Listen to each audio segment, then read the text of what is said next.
Hi, everyone. Let me just check. Are you able to hear me first? I hear you. Yep. Okay, I hear great. you.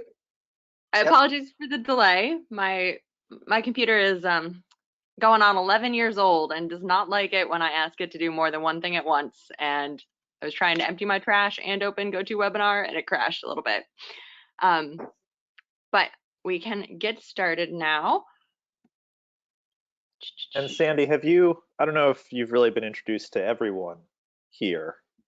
I know I mentioned, I think, to folks on the call that you'd be sort of working on this, but yeah, I definitely have not. I've been in touch with Linda and Susan and Yolanda by email, but it's to actually meet you all in person.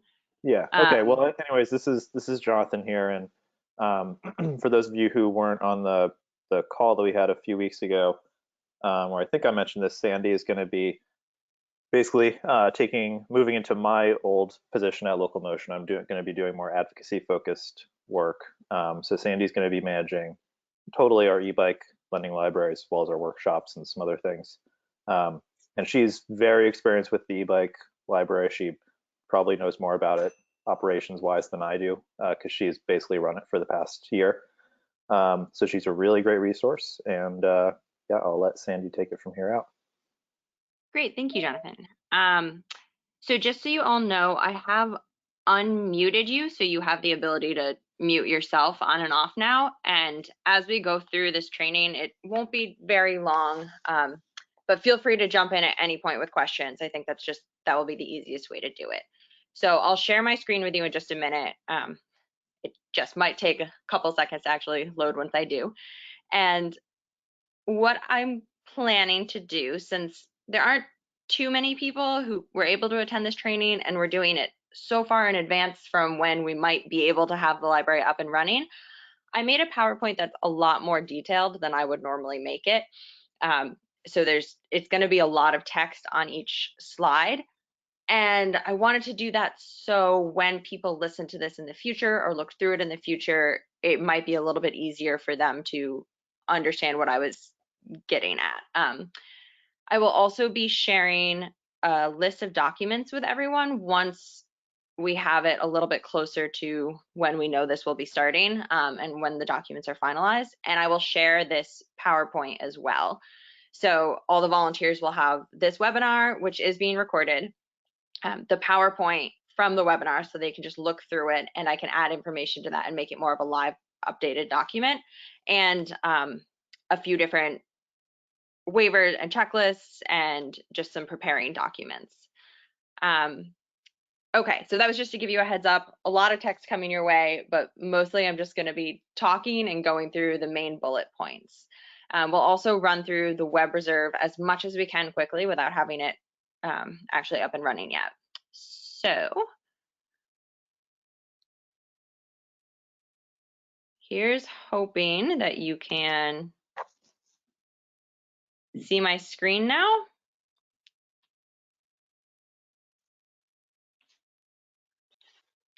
Not yet. Almost.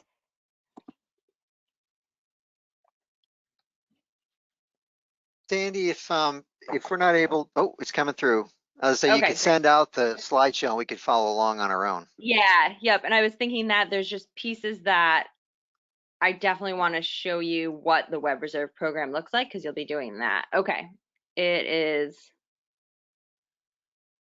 not actually allowing me to share my screen, which is strange. I was able to do it the other day. Okay, so what I will do is just send out this PowerPoint. Yeah, apologies about this. I tested this the other day and I was able to share my screen no problem. So I don't know what is happening now. Sandy, does it matter that it's calling you Mary? No, I'm under a different one of our coworkers GoToWebinar, so it should be calling me Mary Catherine. Okay. Sandy, it seems like maybe your webcam is on because there's some colors my showing webcam is on. And normally under the webcam, when I can share it with you, it also allows me to share my screen. And it's not today, which is rather frustrating. But I guess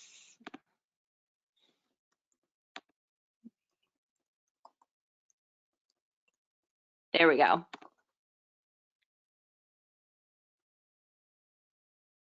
Cool. Nice. Yay. Okay.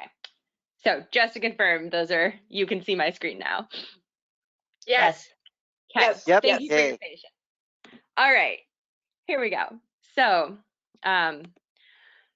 we will be talking about the library. I'm going to go through basically how the reservation system works on my end and how that will work like and interact with all of the volunteers at the different locations, and then just the basic pickup, drop off, FAQs type of information for how any one reservation would work.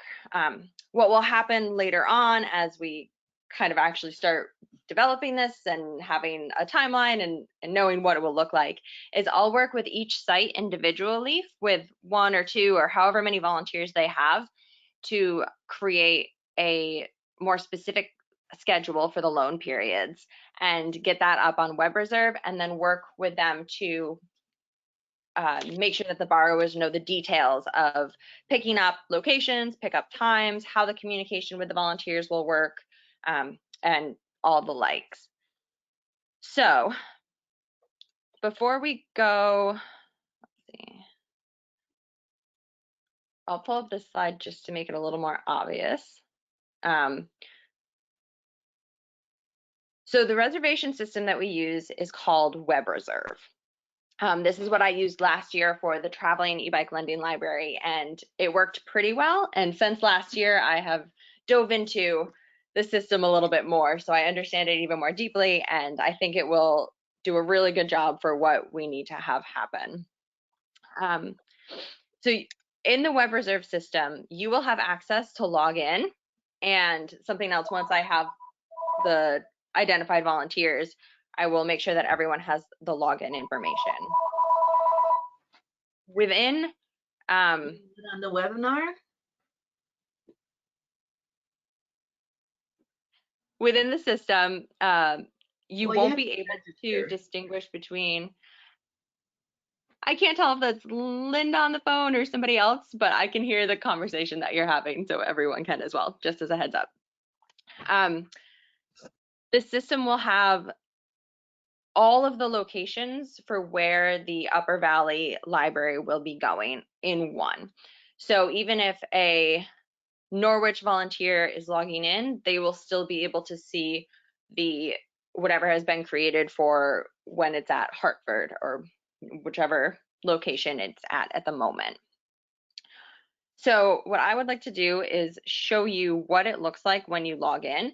This is not something that you need to become overly familiar with. It's just one way that you'll be able to track the schedule. So when somebody makes a reservation, they'll enter their information, and then I'll work with the volunteers to identify an email, and then that email address, be it Linda's or Roger's or Todd, yours, will receive a copy of the confirmation email that was sent. So they'll receive the information about who signed up for which loan period. So if you're more comfortable with it, you can just create your own Google Calendar or any other calendar system that you want to use and track it that way, because you'll receive an email every time somebody signs up. It'll tell you their name, email, all the information, the dates that they signed up for, and you'll receive an email if they cancel their reservation. So you can update your own schedule. Or if you would like to go into the WebReserve system, you will also have a calendar on there. So when you go to, yes. Sorry to interrupt you, but that phone call was Doug. He's trying to get in and he's not able to do that. I don't know if you can help. I'll chat with Doug. Thank you, Jonathan. Thanks. I'm almost a little bit afraid to open a new tab right now on my computer because things could go south. So when you go to webreserve.com, and again, all this will be sent out, so you'll have the text, and you log in, this is the page that you'll open up onto. I will have done the setup, so you won't be responsible for making the schedule, for figuring out how that works in here. The only thing that you'll need to be paying attention to is the calendar, if you choose to use it on this system. So from your home, you go to front desk, and in this page, you can search for a specific reservation. I don't think you'll need to use this at all because of the limited number of potential reservations. It will just be easier to look at the list or look at the calendar to find the person you're looking for.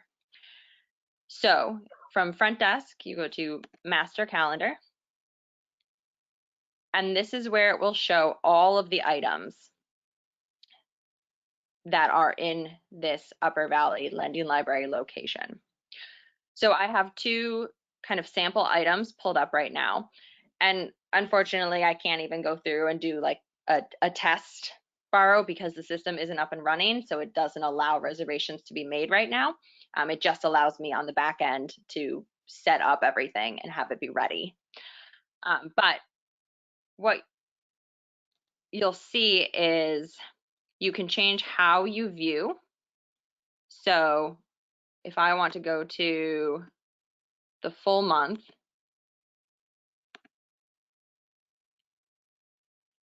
and then I can see what the entire month will look like. As people sign up, so let's say somebody signed up for March 5th through March 10th. These blocks for the rad wagon will become orange, and it'll have the person's name and information. You can then click on that reservation to get anything, all of their information from when they signed up. So it's pretty straightforward. Where it might get more complicated to look at is when all of the locations have their items in here. So this side over here will become more of a list, and you do have to look at the whole calendar. You can't just pick a couple things unless we were to delete the item. So it'll say Norwich Radwagon and Norwich Turbo Como, and then every other location will have each of these, and we'll add a third bike if you end up getting the conversion kit bike.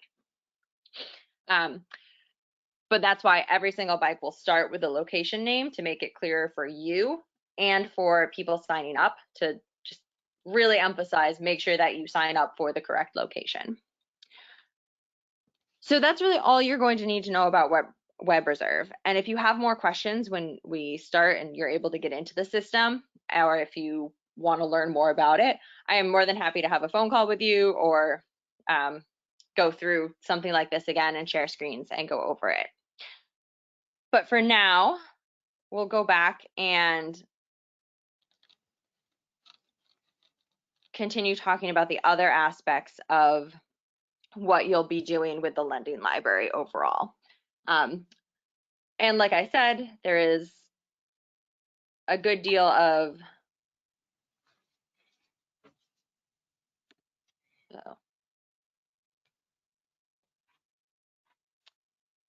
Are you all still able to see my screen?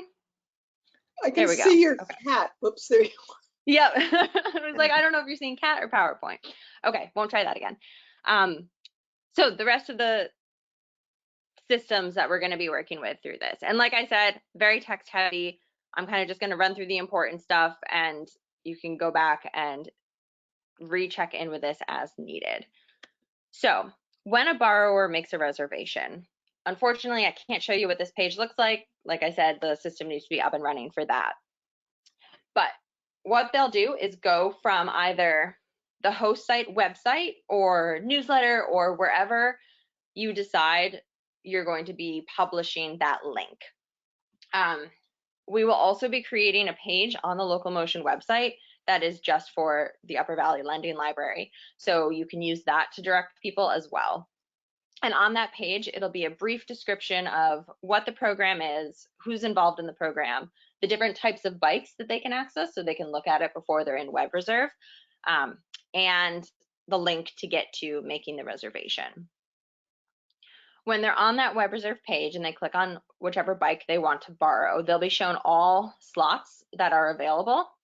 And they will also be able to see all the different bike locations. So again, that's just why the name of the location goes in front of each of the bikes.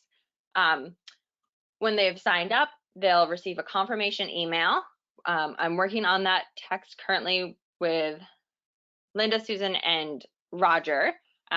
So when we create a sample, I will send that out to all the host sites as well. And then I can work with you to tweak the language, work on deciding how pickup and drop off are going to work, and communication with the borrowers.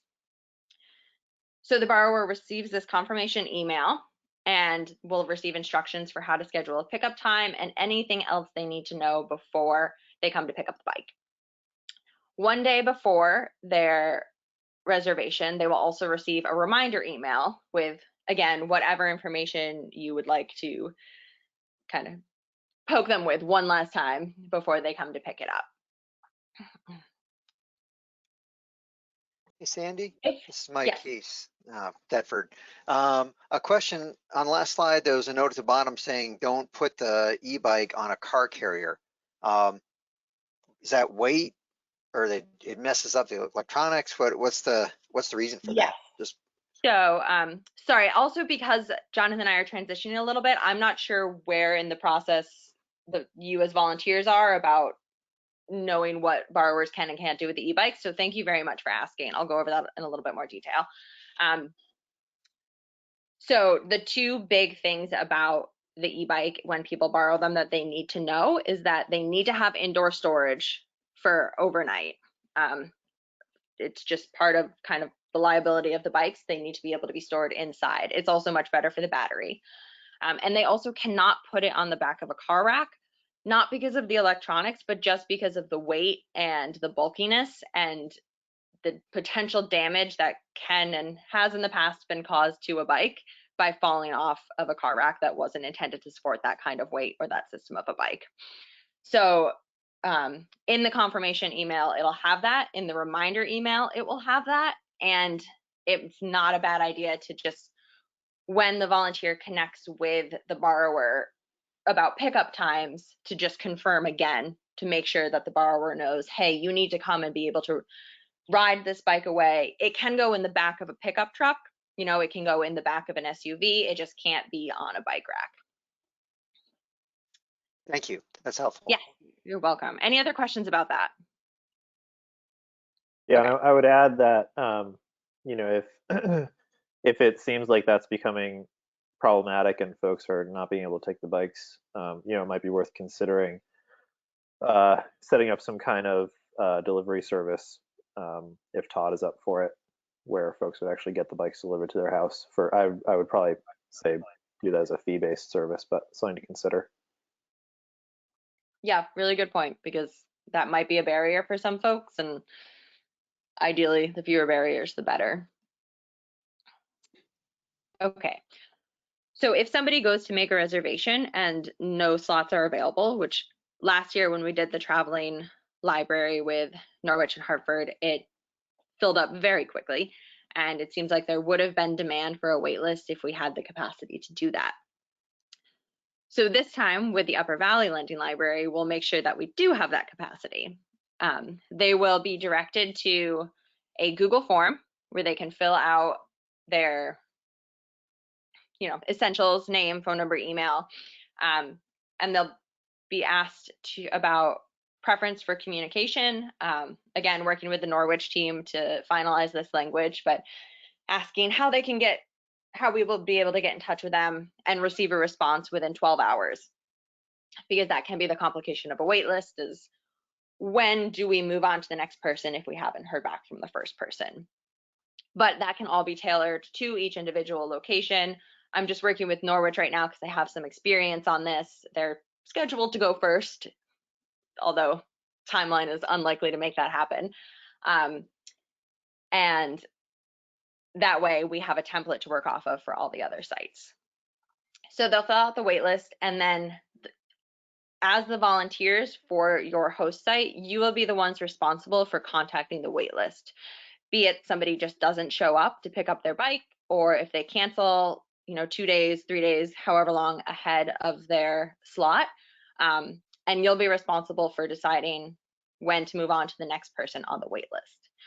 So it's a Google form. It'll show you the order in which people signed up. That's part of the reason we chose to do a Google form and not a different method. So you'll know in what order to contact them. It will also ask them if they are interested in all the bikes or one bike specifically, so you don't waste time contacting someone who does not want to ride the rad wagon and is only interested in the Como. That way you can just skip over them if the rad wagon is what's available. And just to reemphasize about communication right now, I know that Jonathan was talking to some people about this with an MOU, and again, just not sure who's in what stage of the loop. And I've talked to Linda about this. So while you, as the volunteers, will be doing the communication one-on-one with people about pickup, drop-off, wait list, checking in during, whatever that one-on-one communication you'd like to be is, Local Motion will be responsible for more mass communications. So if there's a demo day or an event or something else that you want to advertise or ask people, or just a post survey that you want to send to, a group of people from one location or from all the locations, that information can come to me, and then I'll work with you and our comms team to develop some language, and then we'll send it out from Local Motion just to make sure that language is right, branding is right, wording is correct, and it's just a more consistent format. That will also help us make sure that we have all the information from the people so that we can get in touch with them at a later date about their experience or asking them for a Local Motion survey or anything like that. Okay, I know it's a little bit up in the air right now just because we don't have a sample that we can use or anything, and this hasn't happened yet, but do you have any questions about the wait list? If not, I'm going to move on to the pickup and drop off and everything, but I want to make sure that the reservation stuff is clear, or as clear as it can be right now. Okay, all good then. Oh, okay. Kind of already went over this. Just you're going to be in charge of communicating one-on-one. The system will send automated emails, and Local Motion will be doing mass communications.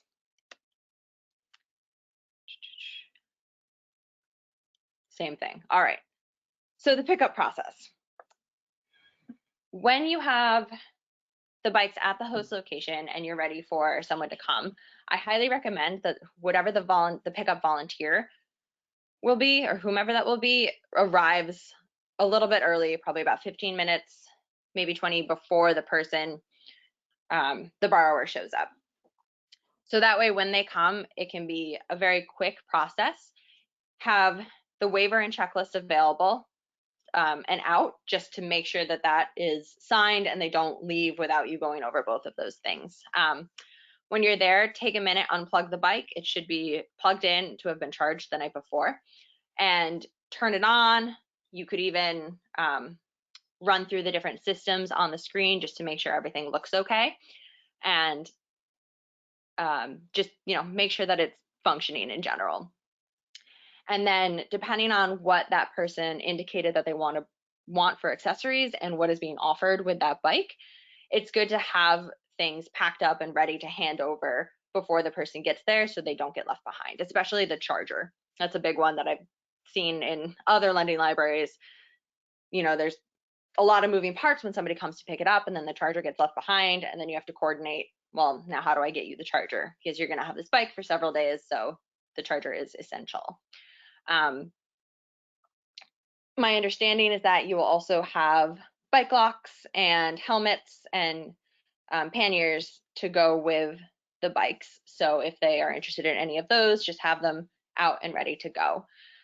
And then again, before they get there, just make sure that you feel comfortable being prepared to go over the basic bike operations, which I have a list of at the end of the pickup process information.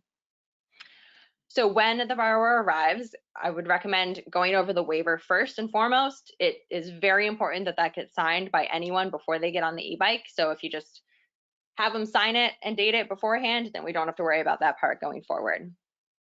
And then since the checklist is attached to the waiver, or it's just the other piece of paperwork that will need to be done, I recommend starting your conversation there with, okay, they know a little bit about the bike they're getting, what accessories are they going to be taking, and check them off as you go through that confirmation. Again, just verbally confirm with them that they're not going to be trying to put it on a car rack when they drive away, and confirm that their information for contacting them is correct, or that they have your information to contact you with any problems or questions. So things that you'll want to be familiar with, and these are really the basics, but there's not too much beyond the basics. Spelled out in the list here. So before you do any pickups, I recommend that as the volunteer, you take some time to familiarize yourself with the bike. I also believe and hope that Todd will be doing an in-person, or maybe I'll be able to come down and do it. You know, who knows what the future looks like right now. But somebody will be able to plan an in-person training with all the volunteers to go over the bikes, to show you the on-off, the screen, throttles, how to charge it, and how to attach kid seats. If that is not able to happen, or even if it is, what I will be working on, and we should be able to get it for both bikes, are a series of videos that Jonathan will be helping me with to kind of do that training, but in a video form, so you can go back and look at it. If videos don't work, last year I created a document that's just kind of pictures with arrows and directions for what each different thing means. So that's a backup form. So you ideally will have a training for how the bike works and some sort of visual aid that you can reference going forward. Okay, so once you've gone over all of these things with the borrower, just, you know, check in, answer any questions that they have about it, make sure that you're on the same page about drop off, and you can send them on their way. Like I mentioned before, it's up to you if you want to connect with them during their loan period to see how it's going and check in. I would recommend letting them know that you plan to do that beforehand, just so they don't, you know, panic and think that they've done something wrong or whatever, but it's also not necessary. You can wait for them to reach out to you and just check in with them about how it went at the end. So when they come to drop off the bike, again, make sure you have the checklist on hand, because people do forget things, and it would be great in the moment to catch it instead of having to track someone down later and then not have that accessory for the next person, especially if it's a tight turnaround time. Check in with the borrower, ask about their experience and specifically how the bike felt and functioned to them, so that if there was anything like, yeah, you know, it made this clunking sound the entire time and it worked fine, but the sound was kind of off, then you'll know immediately without the next person telling you that, oh, there might be something wrong, and then follow whatever protocol and system you have for getting the bike fixed, which I believe would be contacting Todd, but that's the part that's going to be up to you as the volunteers. Even if they don't mention anything, check over the bike for obvious problems. If you see a huge dent somewhere that was not there but when you sent it out, that's something to note that could have affected the structural integrity. Ideally, there won't be anything obvious that you see, but if there is, just note it and then connect with whatever the system you have in place with a different volunteer or Todd or whomever to make sure that it's still safe to ride and it gets fixed if it's something that needs to be fixed. And then if you have any follow-ups for them, paperwork to direct them, or e-resources, either if it's in-person paperwork, give it to them then.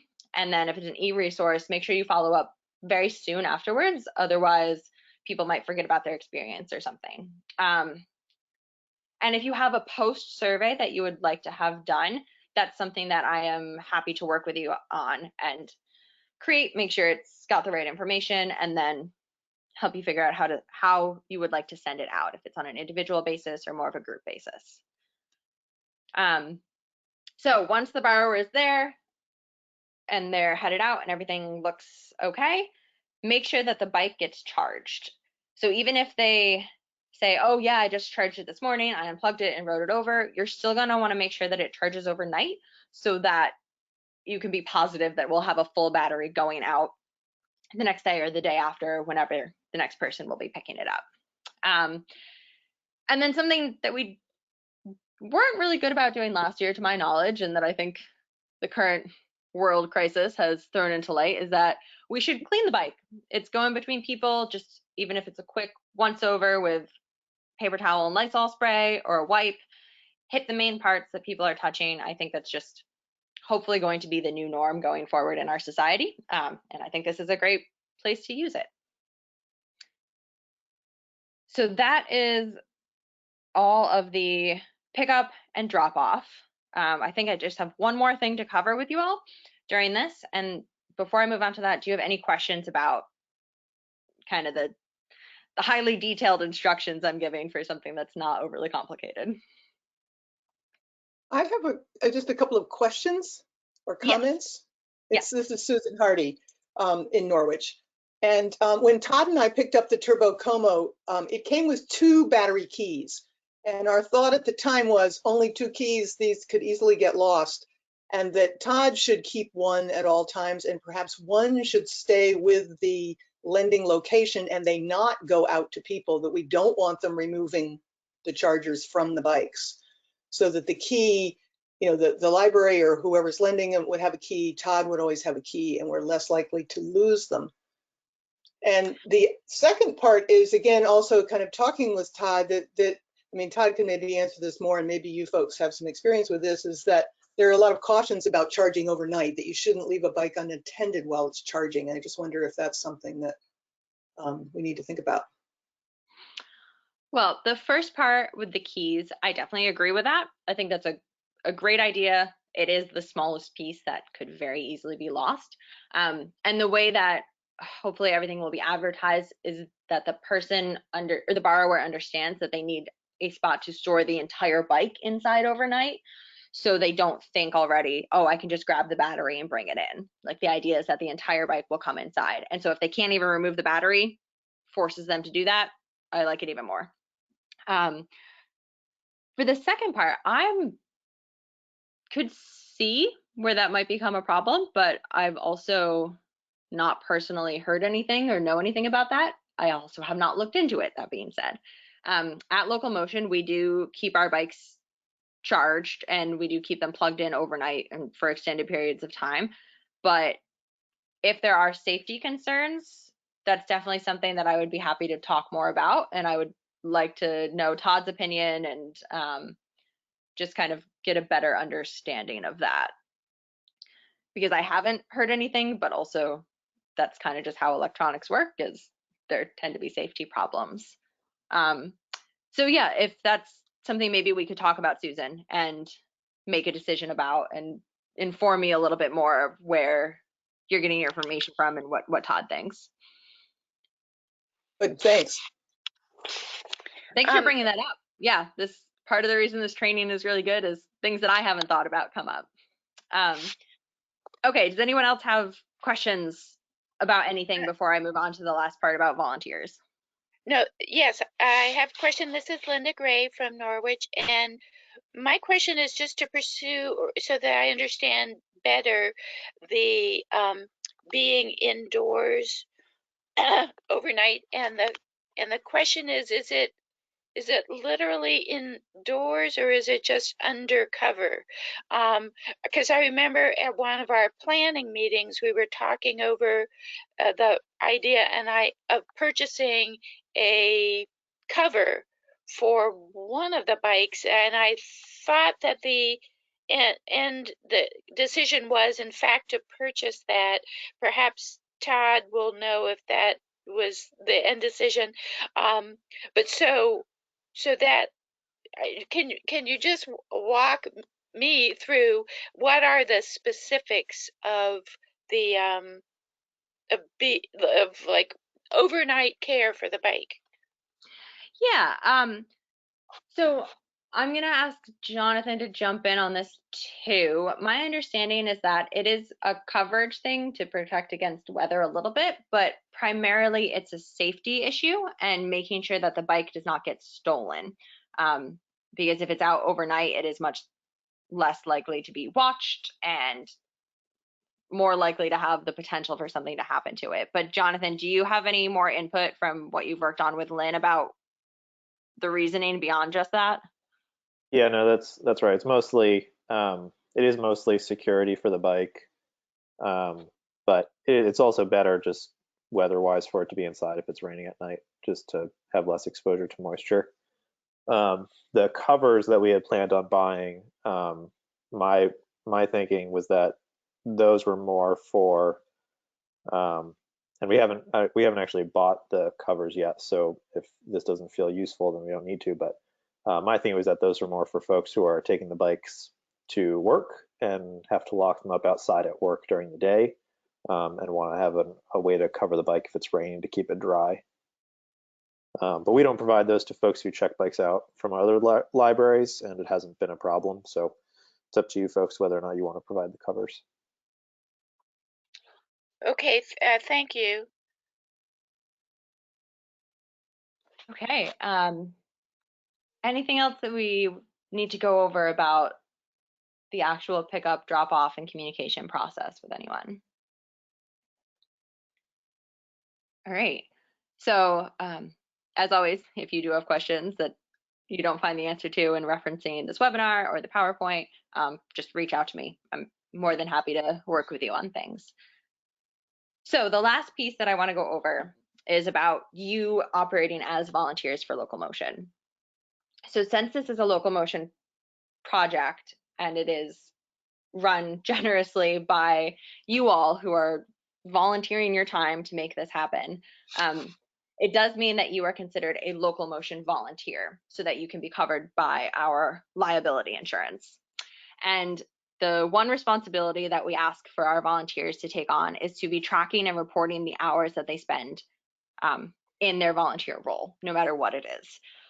So this is very generalized. It will not take a lot of your time. We have a Google form that you fill out. I will be sending that link out to everyone as soon as I have volunteer contact information. No rush on that. I'll be working with sites individually and reaching out to people. But since we have a little ways, no rush.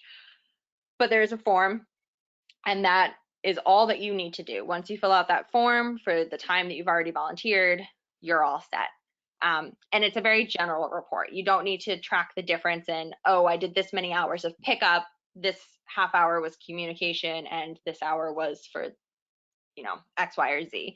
It's just a general volunteered for the Upper Valley Lending Library. And there is a spot on the form that asks you what you did, and it can just be general volunteer work, Upper Valley Lending Library.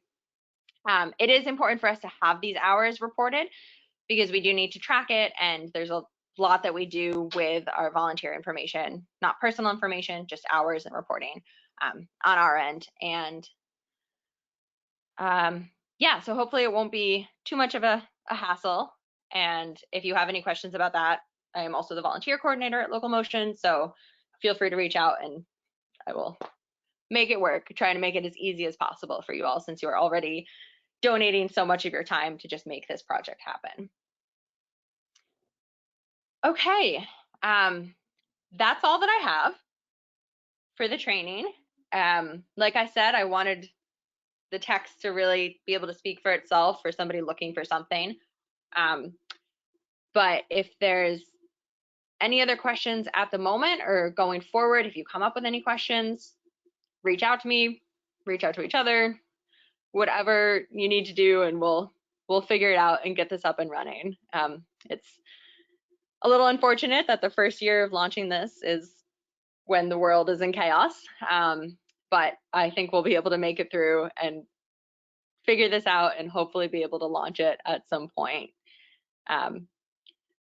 So that's all I have. Like I said, any other questions, anything in general that we didn't go over that you want to know more about, or anything you're concerned about? This is Linda. So I have two questions. One's a easy, detailed one. Another is a broader one. So the first easy one is, and I think Jonathan, you would know. So we know that we got the Como. It's delivered and it's in Todd's hands. And my question is, what's the status of the rad wagon? So Todd has the Rad wagon and all of the Yay. accessories from Rad. So I'm not sure if he's built it yet, but he's got it, and I'm sure it's on his list to do. And then I also have the lights and the panniers and the helmets that we ordered here in my basement, and I will look at getting them FedExed down to you guys. I'm just trying to avoid going out as much as possible at the moment. It doesn't seem urgent right now. Go ahead. A follow-up question. I recall at one of our last organizing meetings that Jonathan, you had thought that Local Motion had in hand a child seat that we in the Upper Valley could have. Has that happened? Yeah, so my thing is that we probably don't want to give away one of our child seats, but that's really up to Sandy at this point. We have 4 and we have 2 rad wagons, and occasionally I think folks do want both child seats. So up to Sandy. We did order one with the rad wagon for you folks. So Oh, fine. Okay. All right. That's good. Let me go on to my general question, which is, we're all understanding that this program is suspended, and I'm just wondering,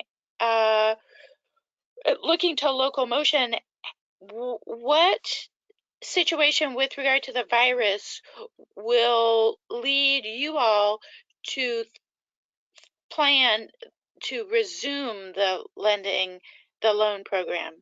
Like, what do you know yet how to define a new phase of dealing with the coronavirus where, yes, doing this loan thing is going to be okay? Yeah, that's kind of the question, isn't it? And I don't think that as an organization we have a detailed or even non-detailed answer to that yet. Okay.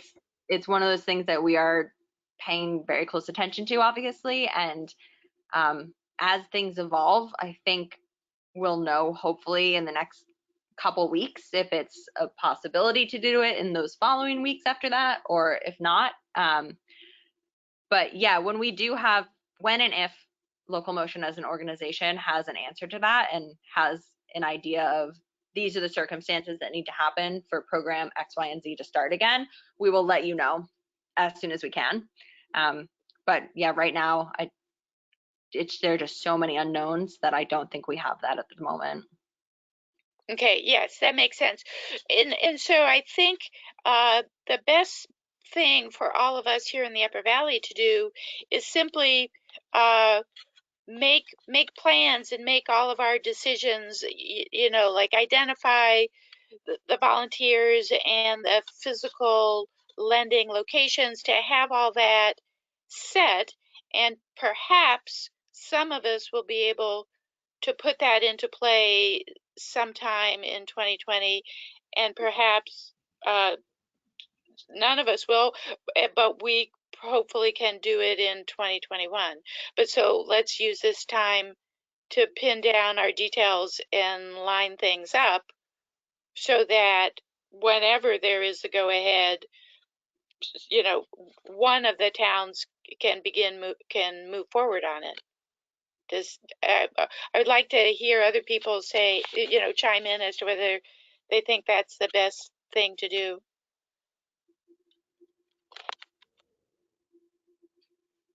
yeah, I mean, I think it's kind of up to you folks what your tolerance is for the potential of a lot of that planning going to waste.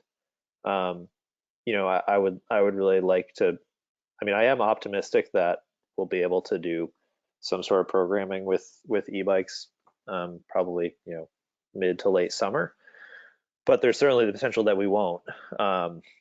And so I think that if you have folks who are enthusiastic about it and have time to put towards planning, that, you know, I think that is a good thing that can be done now.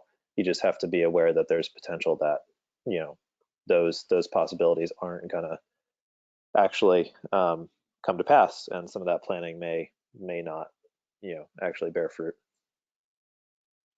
Right. Or some of the plans that any individual town might make would just have to be updated before they're put into play, you know, in next year or something along those lines.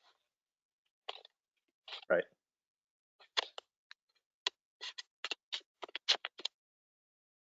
Yeah, and I'll say on my end, just from getting things set up, there are still a few more things we could do that are just the general need to be planned for any time that this will be in operation, like identifying the volunteers, making sure host locations are set up, and getting email and wording drafts up and running. Beyond that, it really starts to become more specific, and it's not worth doing the reservation setup until we have confirmed dates. So I would love to talk to each host location and decide, okay, we're going to do maybe a Thursday through Tuesday approach, or a Monday through Wednesday, Friday through Sunday, you know, and have that loosely decided.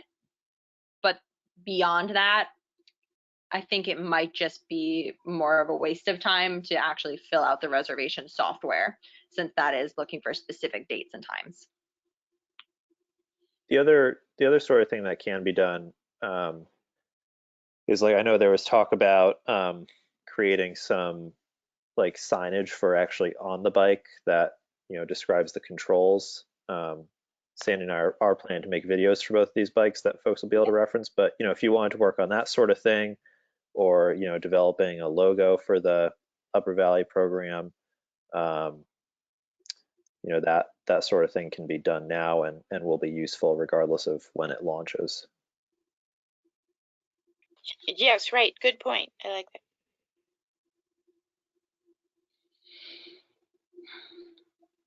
Does anyone else have thoughts or comments or questions about the timeline, what we can be doing, anything else? Mm-mm. Okay. All done? Yeah. Okay. Oops. Well, Hi, oh, yes. this is Yolanda from Hanover. I didn't realize my mic was off. I think going ahead with this general work is great. I don't think there's that much work left to be done to run the major part of the program with the Thursday to Tuesday rentals or loans. But I think the part that I thought we would have to put more effort into, for Hanover anyway, would be to build the promotions around that, and possibly to use Wednesdays in a creative way. And I think those I would put aside until there was more certainty. But I think the core of the program, I think getting it ready still would be worthwhile. I wouldn't begrudge the work for that. Okay, yeah, that's good to know. And that kind of tracks along with what I'm thinking, Yeah, is exactly. have it ready so that it's just the last couple details that need to go into it in order to launch it. Right. Great. Well, so on that note, I will be reaching out to everyone who's on the call, and I'll send out the PowerPoint and the webinar recording to everyone who was on the invite. Again, I'm not entirely sure who will be involved with this. Sounds like it's kind of up to each host site or host town about who will be hosting it, who will be the volunteers for it, who needs to be in the loop and given information about it. So we'll get that straightened out at some point. And going forward, I will continue to work with Norwich to get sample language for the confirmation emails and the pre-visit reminder, as well as finalizing wait lists and surveys that you want to go out, and then getting information once I have an understanding of who will be the contacts for each site, getting information out to everyone that needs it about web reserve, about the checklists and the waivers, and just anything else that comes up that can be, generally set up beforehand. Okay, well then if there are no further questions, I think we're good for now, and I will be in touch shortly with a few resources that we can keep working on. Does that sound good to everyone? Great. Yes. That's great. One question for you, Sandy. Do you already have, or do you need a contact name and email for each of the towns that are involved? You probably have that, like among everybody that you invited to this for this training. So you feel comfortable that you know who's connected with which town? So right now I don't. Uh, I don't know, maybe Jonathan has more we, specifics. Right now I just have general contacts. all right. Well, we can outline that to you offline, so that's fine. Good. That would be great. Yeah, much appreciated. Thank you. So Sandy, could you let us know who is on this call? So I know, for example, who else might be from Hanover who's on this call. So I know, go ahead. So we have Linda, Mike, Yolanda, Camille, Jonathan, Martha McDaniel, Roger Arnold, and Susan. Great, thanks.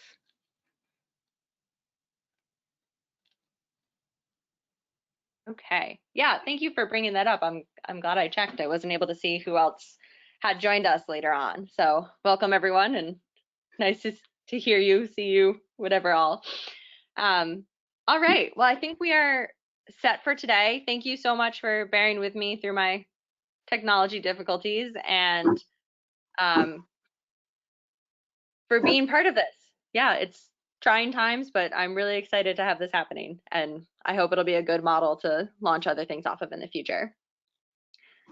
So I will be in touch, and yeah, just thanks again, everyone. Thank you. you. Thank you. Thanks, Sandy. Okay. Bye. Bye. Bye-bye.